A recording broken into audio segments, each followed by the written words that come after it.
કપડવંજ શહેરમાં એએમસીના દરોડા મોડાસા રોડ પર આવેલ કુબેરનગર ચોકડી પાડોશેથી દારૂની ખેપ મારી રહેલ કાર ઝડપી અને આ સાથે 2 આરોપીઓને ઝડપી પાડવામાં આવ્યા હતા। અન્ય 4 આરોપીઓ ફરાર, જેને પકડી પાડવા માટે પોલીસે કાર્યવાહી હાથ ધરી। ખેડા જિલ્લાના કપડવંજ વિજિલન્સે દારૂ ઝડપ્યો, દારૂની ખેપ ઝડપી। State monitoring cell Kapadvanj Modasa highway પર કુબેરનગર ચોકડી પાસેથી પસાર થતી કારમાંથી 5.4 લાખનો વિદેશી દારૂ સાથે 2 ઇસમોને ઝડપી પાડવામાં આવ્યા હતા।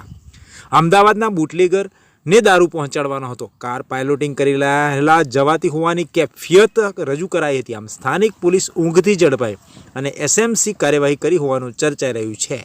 કપડવંજ ટાઉન પોલીસમાં ફરિયાદ નોંધાઈ છે।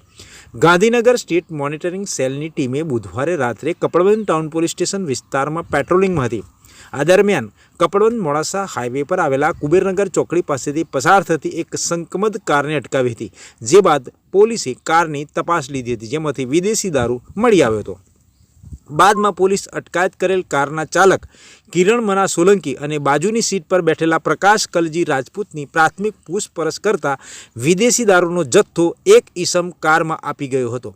વિદેશી દારૂનો જથ્થો અમદાવાદ બાપુનગરના બુટલેગર મુન્ના નામના ઈસમને આપવાનો હતો, ત્યારે આ દારૂ ભરેલી કાર મુન્નાનો માણસ રમેશ ઠાકોર અને અન્ય વાહનથી પાયલોટિંગ કરતો હોવાની કબૂલાત કરી હતી। આ બનાવ અંગે સ્ટેટ મોનિટરિંગ સેલ ફરિયાદના આધારે કપડવંજ ટાઉન પોલીસે 5.4 લાખનો વિદેશી દારૂ, કાર સાથે ₹10 લાખ, મોબાઈલ નંગ 3 અને ₹15,000 મળીને કુલ ₹15.19 લાખનો મુદ્દામાલ સાથે કિરણ સોલંકી અને પ્રકાશ રાજપૂતની અટકાયત કરી અજયનો માણસ મુન્નો, પાયલોટિંગ કરનાર રમેશ ઠાકોર, વિદેશથી દારૂ લેવા આવનાર અજાણ્યા ઈસમો મળીને કુલ 4 ઈસમોને વોન્ટેડ જાહેર કરી ફરિયાદ નોંધવામાં આવી છે। આમ કપડવંજ મોડાસા હાઈવે પર આવેલા કુબેરનગર ચોકડી પાસેની આ ઘટના છે, જ્યાં વિજિલન્સે કારમાં અમદાવાદ લઈ જવાતો 5 લાખનો વિદેશી દારૂ સાથે 2 ઈસમોને ઝડપ્યા અને કપડવંજની પોલીસ ઊંઘથી ઝડપાઈ।